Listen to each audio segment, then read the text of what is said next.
Hello friends नमस्कार help in Odia स्वागत मुझे आपण कहबी कि भाग चाषी फर्म फिलअप करेंगे आप जो धान मंडी नहीं धान देवे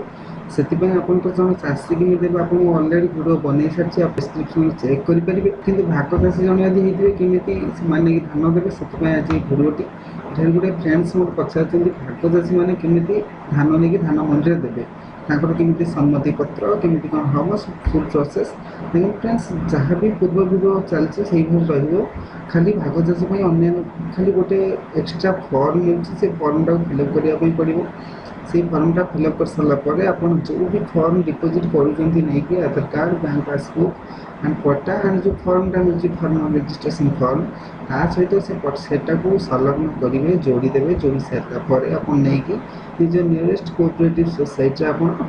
दाखिल करेंगे यही प्रोसेस रहा चाहते केमी फर्म फिलअप करवा प्रीवियस वीडियो डिस्क्रिप्शन में भी लिंक रखदेवी जो डेमो में जो लिखी हाथ लेखा से भी डेमो अच्छी आउ भी अच्छे फार्मर रजिस्ट्रेशन कराए ऑनलाइन फुल प्रोसेस फास्ट टू शेष जाए से भी आप देखिए आ भूल को ओडिशा केमती आप पट्टा भी डाउनलोड मारे से भी डिस्क्रिप्शन में लिंक देदेवी आप देखिए पट्टा भी डाउनलोड मारिपारे जहाँ भी आप सब डाउट थे मतलब कमेंट सेक्शन में जाकर पचारतु कि व्हाट्सएप कि टेलीग्राम ग्रुप में जॉइन हूँ जहाँ भी क्वेश्चन अच्छे आप सब क्वेश्चन मत पचारतु मुझे सल्व करने चेष्टा करी चलते हम स्टार्ट करवा जो लिखा है शेयर क्रॉपर आप जस्ट क्लिक करेंगे क्लिक कर सारापर गोटे पीडीएफ डाउनलोड हम देखते पीडीएफ आप डाउनलोड मार सारापर आप जेकोसी नियरेस्ट कंप्यूटर सॉप हो आप जेरक्स करने जेरक्स कर सारापर ये आपे शो कर एनेक्स टू नमूना फर्म भाग चाषी धान बिक्री सम्मति पत्र जोटा कि आप जनक धान चाष कर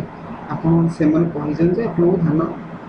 आपन करेंगे आपन भी बिकिपारे कौन से कोऑपरेटिव सोसाइटी से लिखाई प्रकल्पटा आप देखते माननीय संपादक माने माननीय सेक्रेटरी जी रोजन माननीय संपादक कहुए ओडिया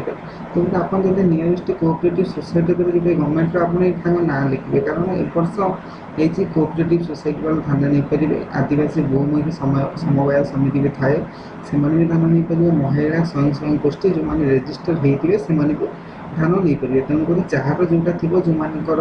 यहीटा नियरेस्ट थी मैंने ये लिखे जार निजर कोऑपरेटिव सोसाइटी पाखापाखि थे सी ये लिखे जार महिला स्वयं गोष्ठी जब धान कौटी किणुवे से जगह लिखे लिखि सारापर विषय भाग चाषी द्वारा धान बिक्री सम्मति पत्र यहाँ तो रहा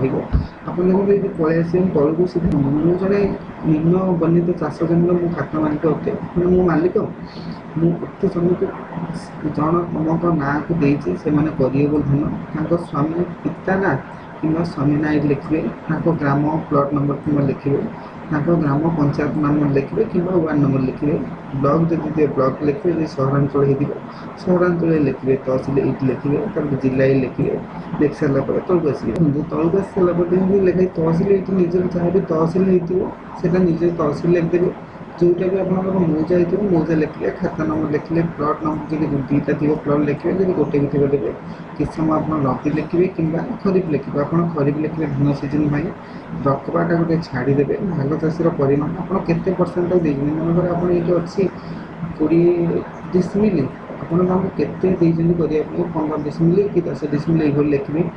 दर्शित जमी उत्पादित धान शतकड़ा आप केते 100% देदेवे 100 लिखिदेवे जदि 50% देते 50% लिखे जहाँ को धान चाष करने नामटा ये रही सारापर आप सबकि ये करेंगे आप विश्वस्त जो लिखाई खाता मालिक नाम ये लिखे अपने जो साक्षरता मैं जी धान जमी मालिक साक्षरता ये दस्खत आप तौक आस खाता मालिक नाम ये रखिए बड़ अक्षर लिखे ग्राम पंचायत लिखे ग्राम लिखे ब्लॉक लिखे जिला लिखे मोबाइल नंबर देवे आधार नंबर देवे और आधार पत्र जेरक्स रखिए सहित जो फर्म फिलअप करते प्रीवियस टाइम से फर्म सहित जोड़िकी देवे हो सारापर नियरेस्ट कोऑपरेटिव सोसाइटी हो कि जेकोसी स्थान में धान संग्रह हो आप देवे वीडियो जब भल लगे लाइक करूँ परवर्ती वीडियो निश्चय रही।